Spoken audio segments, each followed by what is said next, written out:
మన దేశం బ్రిటిష్ వాళ్ళు పాలించడం ప్రారంభించిన తర్వాత చాలా మంది స్వాతంత్ర్యం కోసం పోరాడారు.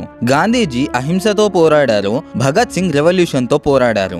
కానీ ఒక సివిల్ సర్వీస్ టాపర్ అయిన గ్రాడ్యుయేట్, బ్రిటిష్ ని ఛాలెంజ్ చేసిన ఒక వీరుడు, కాంగ్రెస్ లో ఉన్న కరప్షన్ ఇంకా ఇంటర్నల్ పాలిటిక్స్ ని అపోజ్ చేసిన లీడర్ బ్రిటిష్ తో యుద్ధం చేసైనా ఇండియాకి ఫ్రీడమ్ ఇవ్వాలని డిసైడ్ అయ్యారు.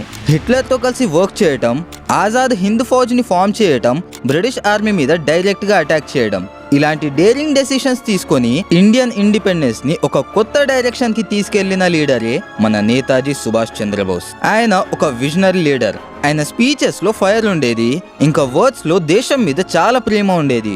తుమ్ ముజే ఖూన్ దో, మై తుమ్హే ఆజాదీ దూంగా అని ప్రతి ఇండియన్ యూత్ లో ఒక స్పార్క్ క్రియేట్ చేశారు. ఈస్ట్ జర్మనీ, జపాన్, రష్యా లాంటి కంట్రీస్ తో కలిసి ఇండియా కోసం ఇంటర్నేషనల్ లెవెల్లో పోరాటం చేసిన ఒక నాయకుడు. ఆయన ఒక మనిషి కాదు, ఒక మూమెంట్. ఇంత గ్రేట్నెస్ ఉన్న నేతాజీ డెత్ మిస్టరీ మాత్రం ఇంకా సాల్వ్ కాలేదు. 1945 లో ప్లేన్ క్రాష్ లో నేతాజీ చనిపోయారని చెప్పడం జరిగింది. కానీ I witness, Japanese army reports and even Nehru letters లో కాంట్రాడిక్టింగ్ స్టేట్మెంట్స్ ఉన్నాయి. చాలా మంది ఆయన సీక్రెట్ గా రష్యాలో ఉంటున్నారని నమ్ముతున్నారు. ఇండియన్ గవర్నమెంట్ ఇప్పటి వరకు ఫుల్ డీటెయిల్స్ రిలీజ్ చేయలేదు. ముఖర్జీ కమిషన్ రిపోర్ట్స్ ని గవర్నమెంట్ యాక్సెప్ట్ చేయలేదు, విచ్ ఆర్ మోర్ సస్పిషియస్. అయితే ఈ వీడియోలో మనం సుభాష్ చంద్రబోస్ గారి జీవితంలో ఉన్న విజయాలు, ఐఎన్ఏ జర్నీ, పాలిటిక్స్ లో జరిగిన క్లాషెస్ మరియు తన మిస్టరీ డెత్ గురించి డీకోడ్ చేద్దాం. Without any late, let's start the video. Netaji Subhash Chandra Bose బతికే ఉన్నారా? మనకు నేతాజీ జననం తెలుసు, కానీ ఆయన మరణం మాత్రం ఓ mystery. It is very clear that he did not die on the 18th of August 1945. Gumnami బాబాయే Subhash Chandrabose అన్న వాదన సరైనది కాదని ఇటీవల ఆర్టీఐ ద్వారా మరోసారి వెల్లడైంది.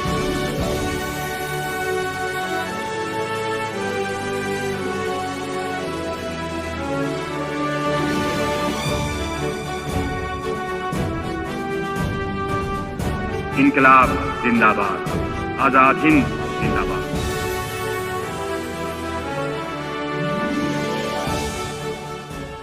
సుభాష్ చంద్రబోస్ గారు 23 జనవరి 1897 లో ఒడిశాలో ఉన్న కటక్ అనే చిన్న టౌన్ లో జన్మించారు. ఆయన ఒక మిడిల్ క్లాస్ బెంగాలీ హిందూ ఫ్యామిలీలో పుట్టారు. తండ్రి జానకీనాథ్ బోస్ ఒక ఫేమస్ లాయర్, అమ్మ ప్రభావతి దేవి ట్రెడిషనల్ వాల్యూస్ కలిగి ఉన్న ఒక గొప్ప మహిళ. చిన్నప్పటి నుండే బోస్ గారిలో ఒక ఇంటెన్స్ డిసిప్లిన్, స్పిరిచువల్ థింకింగ్ మరియు ప్యాట్రియాటిజం ఉండేది. చిన్నప్పటి నుండే బ్రిటిష్ వాళ్లతో ఎదురుగా మాట్లాడే ధైర్యంతో పెరిగాడు. నేతాజీ స్కూలింగ్ రెవెన్షా కాలిగేట్ స్కూల్లో కంప్లీట్ చేశారు అండ్ ఇంటర్మీడియట్ తర్వాత కల్కట్టాలో ఉన్న ప్రెసిడెన్సీ కాలేజ్ లో అడ్మిషన్ తీసుకున్నారు. ఆ తర్వాత స్కాటిష్ చర్చ్ కాలేజ్ లో BA ఇన్ ఫిలాసఫీ కంప్లీట్ చేశారు. తర్వాత 1919 లో లండన్ లో ఇండియన్ సివిల్ సర్వీస్ ఎగ్జామ్ రాశారు అండ్ ఆ ఎగ్జామ్ లో 4th ర్యాంక్ తో పాస్ అయ్యారు. అది బ్రిటిష్ రాజ్లో ఒక ప్రెస్టీజియస్ అచీవ్మెంట్. కానీ నేతాజీ జాబ్ లో జాయిన్ అవ్వకుండా రిజిగ్నేషన్ లెటర్ పంపించారు. అప్పటి నుండి తన జీవితం ఫుల్ టైం ఫ్రీడమ్ స్ట్రగుల్ కే అంకితం చేశారు. గాంధీ తాత ఇంత గొప్పగా ఆలోచించిన అహింసతో బ్రిటిష్ ని ఓడించడం కష్టమని నేతాజీ నమ్మారు. అండ్ అప్పటి నుండి నేతాజీ భారతీయ నేషనల్ మూవ్మెంట్ లో యాక్టివ్ గా పార్టిసిపేట్ చేయడం స్టార్ట్ చేశారు. 1921 లో బెంగాల్లో రెవల్యూషనరీ గ్రూప్స్ తో కలిసి బ్రిటిష్ రాజ్కి ఎదురుగా నిలబడడంతో తన ఇమేజ్ ఇంకా బిల్డ్ అయింది. నేతాజీ స్పీచెస్ లో ఉన్న క్లారిటీ అండ్ కాన్ఫిడెన్స్ తో యూత్ లో క్రేజ్ పెరిగింది. ఆ క్రమంలో నేతాజీ కాంగ్రెస్ లో యాక్టివ్ లీడర్ గా మారారు. చిన్న ఏజ్ లోనే కల్కట్టా మున్సిపల్ కార్పొరేషన్ కి చీఫ్ ఎగ్జిక్యూటివ్ ఆఫీసర్ గా అపాయింట్ అయ్యారు. ఫ్రీడమ్ మూవ్మెంట్ లో నేతాజీ ప్లానింగ్, విజన్ అండ్ స్ట్రాటజీని చూసి 1938 లో కాంగ్రెస్ వర్కింగ్ కమిటీలో చిన్న పోస్ట్ ఇచ్చారు.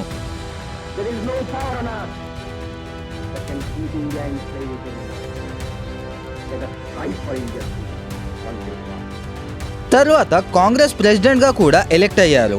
ఇంకా దేశం కోసం modern planning, scientific research, industrialisation and military మీద ఫోకస్ చేయడం స్టార్ట్ చేశారు. కానీ గాంధీ తాతకి అది నచ్చలేదు. గాంధీ తాత పీస్ వేలో వెళ్ళాలని అనుకున్నారు. కానీ నేతాజీ మాత్రం ఆర్మ్డ్ రెవల్యూషన్ కంపల్సరీ అని నమ్మారు. అయితే 1939 లో నేతాజీ సెకండ్ టైం కూడా కాంగ్రెస్ ప్రెసిడెంట్ గా కంటెస్ట్ చేశారు. గాంధీ తాత ఓపెన్లీ సపోర్ట్ చేసిన క్యాండిడేట్ పట్టాభి సీతారామయ్యని సుభాష్ చంద్రబోస్ గారు ఈజీగా ఓడించేశారు. నేతాజీ విక్టరీతో గాంధీ క్యాంప్ లో చాలా మంది రిజైన్ చేశారు. ఇంటర్నల్ ప్రెషర్ వల్ల నేతాజీ కాంగ్రెస్ ప్రెసిడెంట్ గా ఉన్న పొజిషన్ నుండి రిజైన్ చేయాల్సి వచ్చింది.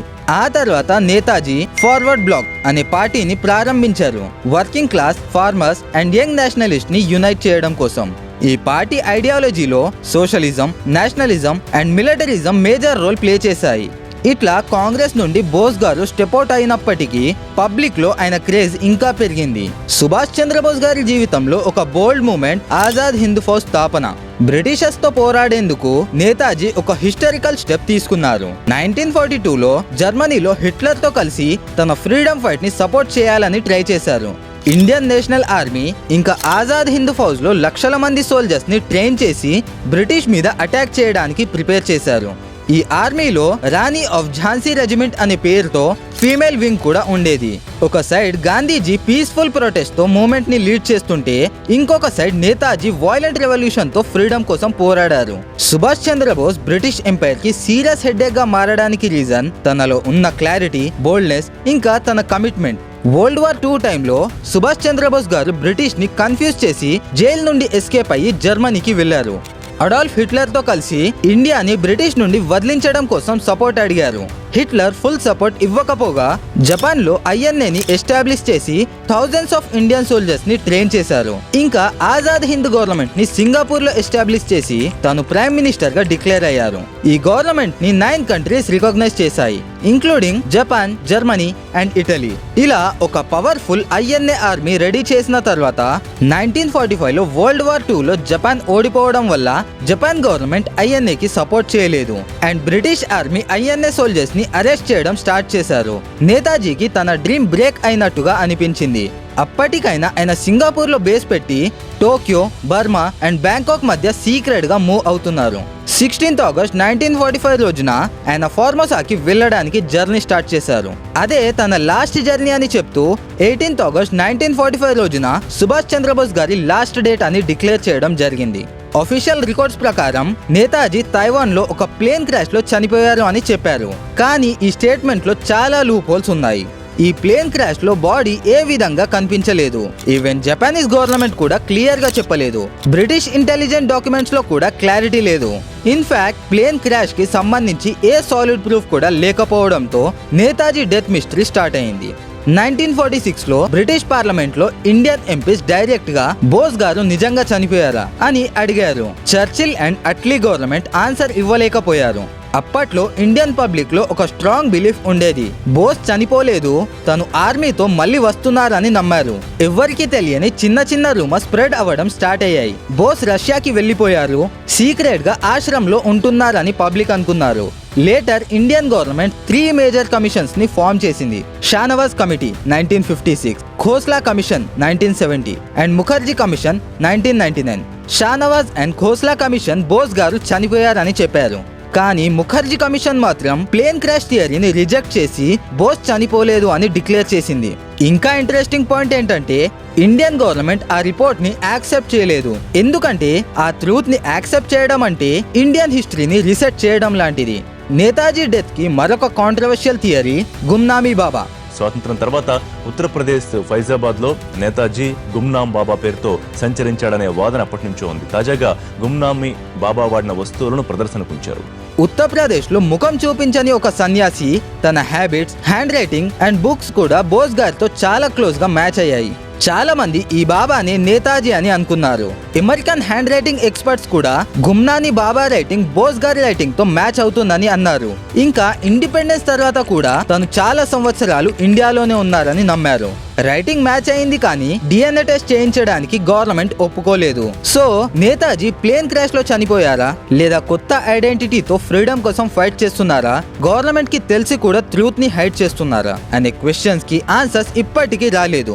బోస్ గారి డెత్ ఒక సీక్రెట్ గా ఉండవచ్చు, కానీ ఆయన ఇంపాక్ట్ మాత్రం చివరికి ఇండియాని ఫ్రీ చేయడానికి ఒక రీజన్ అని చెప్పడంలో తప్పు లేదు. మరి ఈ టాపిక్ పైన మీ ఒపీనియన్స్ ఏంటి? కమెంట్స్ లో తప్పకుండా చెప్పండి. That's all for today.